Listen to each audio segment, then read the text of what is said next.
Continuando as figuras de mérito, a exatidão é o parâmetro normalmente utilizado na comparação do modelo, para verificar se o modelo apresentou um bom resultado, que é a concordância entre o valor esperado e o valor calculado, no caso, o valor estimado pelo modelo multivariado. Então, nós estimamos a exatidão pelo RMCEP, que é um erro médio dos valores de previsão, que é dado pelo o somatório para todas as amostras do conjunto de validação para o valor yi, o valor de referência, menos o valor previsto ao quadrado, esse somatório dividido pelo o número de amostras de validação, ou amostras conjunto de teste. Sobre a repetibilidade, nós temos a precisão em dois níveis, nível de precisão intermediária ou a reprodutibilidade. Se eu precisão intermediária, onde eu comparo dentro do mesmo laboratório, posso comparar entre dias ou entre analistas, comparo a precisão, ou se eu comparar medidas entre laboratórios, entre diferentes laboratórios. A recomendação pela norma STM 1655 é utilizar no mínimo 3 amostras, ou seja, 3 níveis da minha curva de calibração, utilizando 6 réplicas em cada nível. Aí, no caso, essa precisão, esse valor de repetibilidade, é dado pelo somatório em I variando de 1 até N, e J variando de 1 até M. Esse M é o número de réplicas em cada nível, dado pelo somatório de I e J menos a média do referente nível I, que eu estou avaliando, isso tudo ao quadrado, dividido por N, que multiplica M menos 1. O ajuste, que é dado pela determinação da reta ajustada dos valores de referência versus valores estimados pelo modelo multivariado, e também o ajuste dos valores dos escalar na pelas concentrações, ou seja, pelo valor de Y. O ajuste nós avaliamos normalmente como o valor do coeficiente de determinação, tanto para as amostras de calibração quanto para as amostras de validação. Nós temos a linearidade, representada pelos scores em relação aos valores de concentração. Avaliamos a tendência linear. A partir dessa relação também é possível identificar se o conjunto de dados que eu estou trabalhando ele tem tendência linear ou não linear. Também a avaliação dos resíduos, o resíduo pela concentração. Eu vejo se essa distribuição ela é aleatória, então elas devem estar distribuídas e com média em torno de zero. Depois nós vamos ver como avaliamos se essa média é igual a zero. E essa distribuição me dá uma estimativa da variância dos meus resíduos. A seletividade, que é a fração do sinal original que é utilizado para quantificação. Então eu tenho que a seletividade é igual o valor de NAS dividido pela norma do meu vetor I. Então lembrando que o NAS é a parte do sinal analítico utilizado para quantificar. Então, ou seja, quanto do meu sinal, esse valor de seletividade me dá quanto do meu sinal é utilizado para a quantificação. A razão sinal-ruído, que é o quanto o sinal analítico é superior ao ruído instrumental. Valia essa tendência linear. Então, essa razão sinal-ruído é igual ao valor do NAS. Esse valor do NAS é a parte do sinal utilizada para a quantificação, dividido por uma estimativa da variância de x, ou seja, uma estimativa do erro da minha medida instrumental. Normalmente podemos utilizar essa medida do erro como a raiz quadrada da variância da diagonal principal da minha matriz residual, uma vez que quando eu faço a decomposição para determinar o NAS e eu utilizo um certo número de componentes do meu modelo, aquela parte não utilizada, aqueles números de componentes não utilizados, aquilo ali eu tenho uma matriz residual.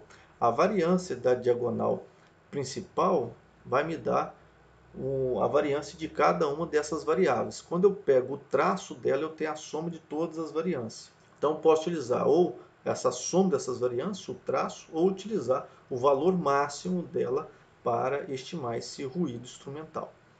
No caso, a raiz quadrada desta variância. A sensibilidade, que é o acréscimo do sinal correspondente a uma unidade de concentração. Então, eu tenho o valor de sensibilidade, mostrado anteriormente, que é igual a 1 sobre a norma de B. O B são os coeficientes do meu modelo, já que eu tenho meu modelo y igual a x vezes B. Então, o B é um vetor de coeficientes. Ou eu tenho a norma de Nast, do meu valor de sensibilidade, ou que é igual ao vetor de Nast sobre o valor de y. E a sensibilidade analítica, dada por gama, que é o valor de sensibilidade sobre a estimativa do erro instrumental. Como nós estamos trabalhando com calibração inversa, tanto o modelo PCR ou a regressão linear múltipla ou o modelo PLS, uma medida muito utilizada é o inverso da sensibilidade analítica, que representa a menor diferença de concentração, ou seja, menor diferença em y, que o modelo é capaz de distinguir. Então, esse valor, o inverso de gama, é o inverso do meu valor de sensibilidade analítica, que vai ser igual ao ΔX sobre o valor de sensibilidade. As figuras de mérito, robustez, resultado de previsão frente a variações instrumentais. Então, nós podemos fazer variação de temperatura, umidade, tamanho de partícula, variações no processo. Então, um exemplo de variação de temperatura, utilizando um equipamento portátil, o Microni, nós chegamos a fazer testes utilizando ele no laboratório, onde eu tinha temperatura controlada, e fora do laboratório, onde eu tinha uma temperatura elevada, principalmente na parte da manhã ou na parte da tarde, onde eu posso ter uma grande diferença de temperatura. A umidade, normalmente os instrumentos de infravermelho ficam numa sala com umidade controlada, com baixa umidade, uma vez que a umidade irá interferir no espectro. Então, posso fazer ensaio numa sala onde não há controle de umidade, ver como que o meu modelo comporta, quanto ele é robusto em manter as respostas instrumentais. O tamanho de partícula, nós publicamos um trabalho onde analisávamos mistura de café com nilon, ou seja, café robusto e café arábica. Então, nesse caso, a partícula, né, o café era macerado para depois fazer o ensaio. Então, a variação no tamanho do partícula influenciava a obtenção do espectro, principalmente na parte de espalhamento do espectro, influencia muito o espectro de infravermelho na região do próximo, e outras variações do processo que também podem interferir. Então, estas fontes de variação, quando eu for modelar, eu devo inserir elas dentro do meu modelo de calibração, dentro das minhas amostras de calibração. Elas não podem estar, nenhuma delas, extra na minha matriz de validação ou matriz de teste. Sempre quando eu fizer alguma dessas variações, elas devem estar inclusas dentro da minha matriz de calibração. Em relação aos limites, o limite de detecção e o limite de quantificação, a posterior eu vou fazer uma videoaula somente para ele. Então, o LD vai ser igual a 3 vezes a medida da estimativa do erro instrumental, vezes a norma do meu vetor de coeficientes, que está igual a 3 vezes essa estimativa do erro, que multiplica 1 pela a sensibilidade. Já o limite de quantificação é 10 vezes esse valor, 10 vezes a estimativa do erro instrumental vezes a norma de B. E o intervalo de confiança, um intervalo no qual se pode afirmar com certo grau de confiança que inclui o valor verdadeiro da propriedade de interesse. A variância dos erros de previsão, então V de previsão, eu tenho algumas formas de estimar. Então, eu tenho uma primeira equação presente no programa Once Global, uma segunda equação derivada da teoria dos erros em variáveis, e a terceira, uma equação presente na norma STM 1655. Então, a primeira essa aproximação, ela leva em consideração esse erro médio quadrático de calibração, ou seja, o valor de RMSEC, que multiplica 1 sobre o número de variáveis latentes utilizado no modelo mais 1 sobre o número de amostras de calibração, vezes todo esse termo aqui. Esse termo onde eu tenho o H, que é o leverage da amostra, ou seja, a distância da amostra até o centro do meu conjunto de dados, ou seja, quanto aquela amostra está pesando no modelo, mais esses valores de erro, o erro quadrático da decomposição da matriz X e do componente XY, essa relação, mais a relação 1 sobre o número de amostras de calibração. Então aqui eu tenho esta aproximação, então eu tenho esse valor da variância do erro de previsão.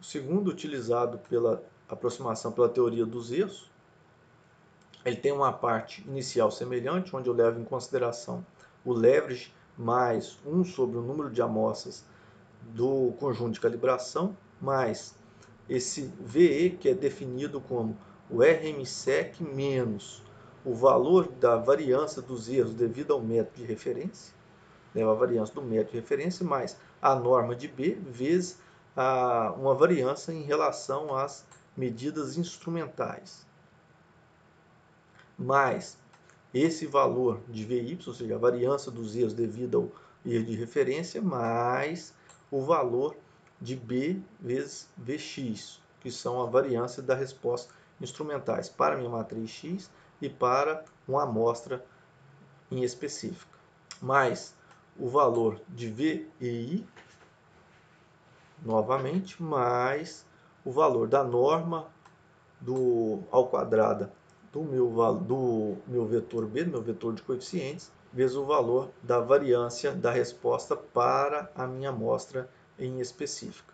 Considerando que a variância em relação aos desvios do método de referência é igual a zero, isso aqui podemos considerar, uma vez que quando nós estamos estimando alguma propriedade, nós estimamos um vetor em específico, considerando aquilo ali como o nosso padrão ouro, e considerando que a variância de E para uma amostra qualquer é igual a variância de E para todas as amostras. Então nós chegamos a uma equação um pouco mais resumida, que leva em consideração o leverage, 1 sobre o número de amostras de calibração, vezes o VE, mais a norma ao quadrado do vetor B, vezes a estimativa da variância instrumental, mais a estimativa mais o VE, mais esse termo, que é a norma dos coeficientes B ao quadrado, vezes